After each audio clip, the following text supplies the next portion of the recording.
जैसलमेर की पंचायत समिति नाचना ग्राम पंचायत अवाई के सरपंच श्रीमती सुख कंवर, जिनके प्रतिनिधि अरविंद सिंह बाटी से आरपीडी न्यूज टीम ने विशेष बातचीत की। इस बातचीत में उन्होंने बताया कि जितना हो सके पंचायत क्षेत्र में विकास कार्य करवाना मेरा प्रयास रहेगा। साथ ही उन्होंने कहा कि मेरे द्वारा किसी व्यक्ति विशेष को नहीं बल्कि ग्राम पंचायत में समानता के साथ सरकार की जन कल्याणकारी योजनाओं का लाभ दिलाया जाएगा। तो आइए जानते हैं बिरबल कड़वा के साथ विशेष बातचीत में युवा नेता अरविंद सिंह बाटी के अपनी पंचायत व समाज के प्रति विचारों को। नमस्कार, आरपीडी न्यूज़ से मैं बिरबल कड़वा और आज हम पहुंचे हैं ग्राम पंचायत अवाई के अंदर। यहाँ से जो हमारे साथ युवा समाज सेवी जो है अरविंद सिंह जी बाटी, उनसे मुलाकात करने जा रहे हैं कि इनके मुद्दे क्या है, ग्राम पंचायत में किस प्रकार की समस्याएं आ रही है, कोरोना काल में ग्राम पंचायत विकास की दृष्टि से काफ़ी पिछड़ गई, वर्तमान में क्या स्थिति है और युवाओं के प्रति इनकी क्या सोच है, और इनसे विस्तृत चर्चा करते हैं। सर नमस्कार। नमस्कार जी। अरविंद सिंह जी, एक युवा चेहरे के रूप में आप उतरे। वर्तमान में आपकी माताजी यहाँ श्रीमती सुख कंवर है जो सरपंच बनी है, कैसा फील कर रहे हैं? देखिए, सरपंच बनना ये सब तो ग्रामवासियों का और ग्राम पंचायत वासियों का निर्णय था। जी जी।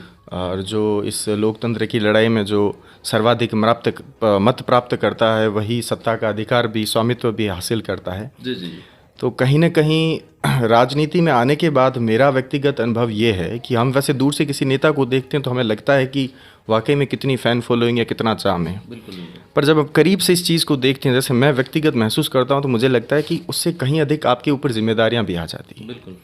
और जो लोग आपसे अपेक्षाएं लगाते हैं और उस अपेक्षाओं पर आप जब खरा नहीं उतर पाते हैं, कुछ कमियां रह जाती हैं और निसंदेह रहती भी है। जी जी।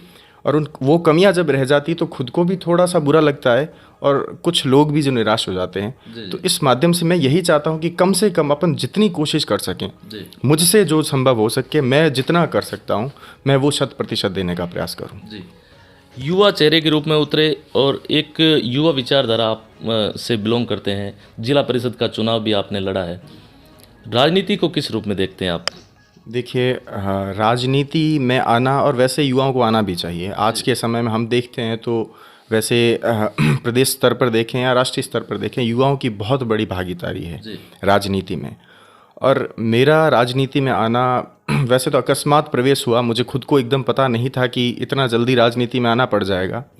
जिला परिषद के चुनाव आए और संयोगवश इसमें कांग्रेस का प्रत्याशी भी बनना पड़ गया। और चुनाव भी बनना पड़ गया, या मजबूरी मानते हो या क्या मानते हो? नहीं, मजबूरी भी नहीं, खुद की इच्छाएं भी होती है और फिर पारिवारिक पृष्ठभूमि भी वैसी रही। और कुछ मैं कांग्रेस की विचारधारा में इसलिए आया क्योंकि मैं सेक्युलरिज्म पर बिलीव करने वाला आदमी हूँ। हमारे संविधान में कहीं धर्मनिरपेक्ष शब्द नहीं है, उसकी जगह लिखा हुआ है पंथ निरपेक्ष। हम जो धर्मनिरपेक्ष बोलते हैं वो वाकई में गलत है। आप संविधान का अगर प्रिम्बल पढ़ें, उसके बाद भी अगर कुछ चीज़ें पढ़ेंगे तो उसमें पंथ निरपेक्ष शब्द का वर्णन मिल जाएगा आपको। तो ठीक मेरी विचारधारा थी कि मैं उस कौम से आता हूं जिन लोगों ने सर्वधर्म संभाव के साथ और सभी लोगों को साथ चलने का जो प्रयास किया था। और ये जो हम लोगों के बीच में जो खाइयां बनी हुई है, मैं कहीं ना कहीं प्रयास करता हूं कि समय के साथ साथ हम इन खाइयों को मिटाएं और एक रूपता हो हम सब लोगों में, हम इंसान के तौर पर जाने जाएं। जो जिस कौम से आता है, जिस जाति से आता है, उसको गर्व करना चाहिए वो उस कौम जाति का है, उसको खुद के महापुरुषों पर गर्व करना चाहिए, निसंदेह उसका अधिकार है। परंतु एक रूपता नहीं है हमारे विचारों में, कहीं ना कहीं एक रूपता स्थापित करने की मेरी कोशिश रहती है। जी जी। यह जो चुनाव लड़ा उसके बाद में आपको कैसा फील हुआ? देखिए, चुनाव लड़ने के बाद परिणाम मेरे निसंदेह पक्ष में नहीं आए। और जब आपकी शुरुआत पराजय या हार से होती है तो आपको बहुत कुछ सिखाती है। और इस चुनाव में मैंने वो बहुत कुछ सीखा कि कहाँ कहाँ कैसी कमियां रही और राजनीति की उठापटक में आप किस प्रकार से हर चीज़ों को मेंटेन करके आगे चल सकते हैं। तो उसी कोशिश में मैं ये कोशिश करता हूँ कि मैं लगातार मेरे क्षेत्र में सक्रिय हूँ और कहीं पर भी जिस प्रकार के भी समायोजन या कार्यक्रम होते हैं वहाँ पर अपनी उपस्थिति दर्ज करवाता हूँ। और बाकी मैं व्यवस्था में परिवर्तन तो तभी कर पाऊँगा जब मैं व्यवस्था का हिस्सा होऊंगा। व्यवस्था से दूर रहकर तो मैं व्यवस्था बदलना काफ़ी कठिन है। बिल्कुल जी। भविष्य की राजनीति को लेकर क्या कहना चाहेंगे? जिस प्रकार से जिला परिषद वर्तमान में सरपंच साहब की माताजी और जिला परिषद का जो टिकट भी आपको मिला, तो हम क्या अंदेशा लगा सकते हैं? देखिए, वैसे ये प्रश्न आपका भविष्य की राजनीति से संबंधित, अब ये भी भविष्य के गर्भ में छुपा है। राजनीति एक ऐसा विषय है कि जिसमें पूर्व नियोजित कुछ भी नहीं है। जो कुछ होगा वो जो जिस समय जिसका जो समय फिर भी है, कुछ न कुछ मन में ठानना तो होता ही है। मैं वही कह रहा हूँ कि जिस समय जिसका जो समय और जैसी स्थिति बनी, उस स्थिति को जो भुना लेता है, साकार लेता है, वही उस वक्त का सिकंदर है। जी। तो कोशिश यही है कि मैं कोई बड़ी महत्वाकांक्षाओं के साथ आगे का ऐसा कुछ भी ख्याल भी नहीं है, विचार भी नहीं है, बस ये सहज कोशिश कर रहा हूँ कि लगातार क्षेत्र में हूँ और बाकी जो विधाता ने विधना ने जो कर्म में लिखा है वो हासिल होगा, और नहीं लिखा है तो कुछ भी नहीं मिलेगा। जी जी जी। अपने क्षेत्र के लोगों को, अपने क्षेत्र के युवाओं को जिन्होंने आपको कोऑपरेट किया है प्रत्यक्ष रूप से या अप्रत्यक्ष रूप से, क्या कहना चाहेंगे, क्या संदेश देना चाहेंगे? देखिए, सबसे बड़ी बात है कि मैंने जब चुनाव लड़ा जी। और दिमाग में जो पहला विचार यही था कि मेरे युवा साथी, उन लोगों का मुझे अतुल्य स्नेह और सम्मान और प्यार मिला। मैंने अपेक्षा नहीं की थी, मतलब मेरी सोच से अनहद स्नेह और अनहद लगाव मिला उनकी तरफ से। और वही ताकत है वर्तमान समय में, जो शक्ति, जो ऊर्जा एक युवा खपा सकता है, वो उससे कहीं बड़ी उम्र वाला नहीं खपा सकता। निसंदेह मुझे युवा साथियों के साथ सहयोग और उनकी ऊर्जा की आवश्यकता है, और ठीक इसी के बराबर समानांतर मुझे अनुभवी लोगों के अनुभव और उनके मार्गदर्शन की भी आवश्यकता है। जी। वर्तमान में अपने चुनाव भी चल रहे हैं, जैसे अपने यूपी की बात करें या अन्य राज्यों की बात करते हैं, पंजाब की बात करते हैं, आपको क्या लग रहा है? देखिए, खैर मेरा जो जवाब होगा, वैसे निसंदेह आप कहेंगे कि अगर स्पष्ट कहें तो वहाँ के हालात मैंने कोई खास देखे नहीं, और ठीक है समाचार पत्र या न्यूज़ चैनल के माध्यम से जानकारियाँ मिलती है, तो पंजाब में शायद बता रहे हैं कि कांग्रेस अच्छी स्थिति में है और वापस पुनः सरकार बनाने जा रही है, और यूपी में भी ठीक उस प्रकार का सुनने को मिल रहा है कि अच्छी स्थिति में है पिछली बार से काफ़ी। तो शुभकामनाएं दे सकता हूं, कार्यकर्ता अपना प्रयास करें और बाकी जनता जनार्दन है, उनका जो निर्णय होगा वो सर आंखों पर। अब की बार एक जिम्मा आपके इसके अलावा जैसे युवा वर्ग के साथ हैं, लेकिन पंचायत की जिम्मेदारी भी आपके कंधों में। विकास कार्य किस प्रकार से चल रहे हैं, क्योंकि कोरोना काल की घड़ी को हमने नज़दीकी से देखा, विकास, ग्राम पंचायत विकास की दृष्टि काफ़ी पिछड़ भी गई थी। वर्तमान में क्या स्थिति? बिल्कुल, जो कोरोना काल था, हम पूरी देश दुनिया सब उन 2 सालों में एक बार स्तब्ध से हो गए थे, रुक से गए थे। और वर्तमान स्थिति में ग्राम पंचायत, अगर मैं अवाई की बात करूं तो बहुत अच्छी स्थिति है, और खुशी तब होती है कि जब सुबह बाहर निकलते हैं तो कोई ऐसी मेजर किसी की कोई कंप्लेन देखने को नहीं मिलती है, और पूछते भी हैं, फीडबैक लेते भी हैं विद द टाइम, समय के साथ साथ कि किसी की कोई समस्या हो, कमी हो। और पंचायत की तरफ से सार्वजनिक कामों पर पूर्णतः बल है। मेरा प्रयास है कि मैं इंडिविजुअल लोगों को काम कम देकर, हाँ जिसको आवश्यकता है उसको निसंदेह दिया जाना चाहिए, बाकी सार्वजनिक कामों पर पूर्णतः जोर है। और प्रधानमंत्री आवास योजना के भी मेरे ख्याल से अभी 78 से 80 काम है जो चल रहे हैं लोगों के, और कुल मिलाकर अभी काफ़ी तरह से अच्छा है और लोग संतुष्ट हैं, और मुझे भी खुशी होती है कि जब मैं इस प्रकार के काम होते देखता हूँ तो। जी जी। अपन बात करते हैं अपने विशेष तौर से पश्चिमी राजस्थान की, तो कहीं न कहीं आज अपने पुरानी जो परंपराएं हैं या कुरीतियाँ कहें अपने, तो जैसे बाल विवाह है, बहु है तो नहीं कम है, हालांकि दहेज प्रथा है जैसे, या जैसे कहें कि अपने तो मृत्यु भोज। देखिए, परिवर्तन कर भी यही लोग सकते हैं। जी। मैं हमेशा इन चीज़ों का, इन कुरीतियों का, इन रीतियों का कभी भी पक्षधर नहीं रहा। जी। परंतु मैं अकेला प्रयास कर सकता हूं, और मैं प्रयास तभी कर सकता हूं जब मैं समाज में या आसपास के लोगों में, अपने क्षेत्र में वो मुकाम हासिल कर लूं। उसके बाद निसंदेह लोगों को शायद मुझे माने या मुझे फॉलो करे, तो उस स्थिति में मुझे आना पड़ेगा।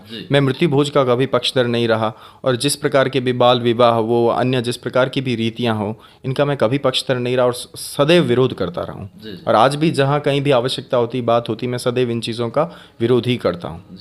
और मैं चाहता हूँ कि युवा लोग, पढ़े लिखे वर्ग के लोग इन चीज़ों को समझें, और कहीं न कहीं ये अपने समाज को, मानव समाज को अंदर से खोखला कर रही है, तो इन चीज़ों को ख़त्म करें। और निसंदेह आज नहीं तो एक समय के बाद इनको ख़त्म करना ही पड़ेगा, क्योंकि एक आदर्श समाज में इन चीज़ों की कोई आवश्यकता भी नहीं है। जी जी। कहीं के बालिका शिक्षा को लेके आज भी अपन काफ़ी पीछे हैं, बैक हैं, क्योंकि बालिकाओं को घर की 4 दीवारी के अंदर ही रखा जाता है। ठीक है, 5वीं 7वीं पढ़ा लेते हैं या 10वीं तक, उसके बाद में कुछ परिस्थितियां या मजबूरियां, तो उसके लिए भी आपकी कोई प्रयास रहते हैं ग्राम पंचायत के प्रतिनिधि होने के?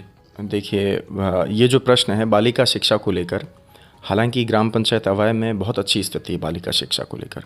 मैं मेरे घर की बात करूं तो मुझसे बड़ी बहन है, उन्होंने यहीं से प्रारंभ की पढ़ाई की, इसके बाद बाहर पढ़े वो, और उन्होंने इस क्षेत्र में मेरे ख्याल से पहली वो महिला होंगी जिन्होंने पीएचडी की है। और उन्होंने जयनारायण व्यास विश्वविद्यालय के पीएचडी की डिग्री हासिल की। वर्तमान में वो पोखरण में कन्या महाविद्यालय में पढ़ा भी रही है बतौर गेस्ट फैकल्टी। तो ऐसा नहीं है कि प्रयास नहीं किए जा रहे, मेरे घर से भी पहल हुई, और ये प्रयास किया गया कि एक कन्या को, एक लड़की को आप पढ़ाएं और उसकी भी बराबर, एक लड़के के बराबर की भूमिका होती है एक समाज के निर्माण में। जी। और हमें इस चीज़ को समझना चाहिए। तो जो आपके माध्यम से मैं लोगों से भी यही अपील करना चाहता हूँ कि आपके घर में अगर बेटी है तो उसको पढ़ाएं, उसको भी बराबर के अवसर दें। जी जी केवल और केवल लिंग विषमता होने के नाते हम उनमें भेदभाव नहीं कर सकते। जी जी। जी। एक वर्तमान में एक बहुत बड़ा मुद्दा छाया हुआ है अरविंद सिंह जी, हिजाब को लेके प्रत्यक्ष रूप से काफ़ी टिप्पणी आ रही है। आपकी क्या सोच है, क्या होना चाहिए वास्तव में, हिजाब क्या है? देखो, मैं तो इसका स्पष्ट जवाब दूं कि अगर किसी की भी गौरक्षा के नाम पर अगर किसी भी निर्दोष मुसलमान की हत्या की जाती है वो भी गलत है, और धर्म के मायने में कोई आतंकवादी अगर किसी निर्दोष हिंदू की हत्या करता है वो भी गलत है। जी। गलत है। इन चीज़ों पर मेरा यही कहना है कि हमें कभी भी किन्हीं भी चीज़ों को धार्मिक रंग के आधार पर नहीं देखना चाहिए। जी। अगर जो लोग आपके समाज में धार्मिक कट्टरता फैलाते हैं, सबसे पहले तो आप उनका विरोध करें। जी। अगर कोई मुस्लिम धर्म का धर्मगुरु उनको गलत शिक्षा दे रहा है तो उन्हें विरोध करना चाहिए मुस्लिम धर्म के लोगों का। मुस्लिम धर्म के लोग ही उनका विरोध करेंगे। और ठीक इसी प्रकार अगर हिंदू धर्मगुरु अगर अपने लोगों को अगर गलत बताता है, किसी धर्म से लड़ने या उनसे द्वेष रखने का कहता है, तो उनका विरोध हमें करना चाहिए। ये गलत है। और रही बात हिजाब की, तो हिजाब का मुद्दा भी अभी मेरे ख्याल से हाई कोर्ट के अंदर, वहाँ पर कर्नाटका के अंदर जो कोर्ट में है उनका भी फैसला चल रहा है, उनके अंदर जो मैटर्स आ रहे हैं।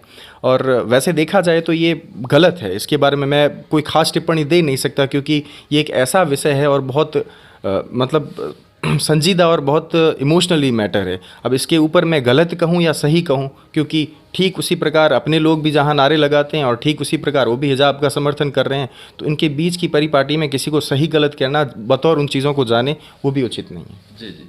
तो यह थी हमारी खास मुलाकात युवा तेज तरार कह सकते हैं, युवा जो समाज सेवी हैं और जिन्होंने जिला परिषद का चुनाव लड़ा अवाई से, अरविंद सिंह जी बाटी, उनसे विशेष मुलाकात की और कुछ उनके पहलुओं को हमने जाना और साझा किया। धन्यवाद सर, आपने हमें समय दिया उसके लिए बहुत बहुत धन्यवाद। धन्यवाद जी।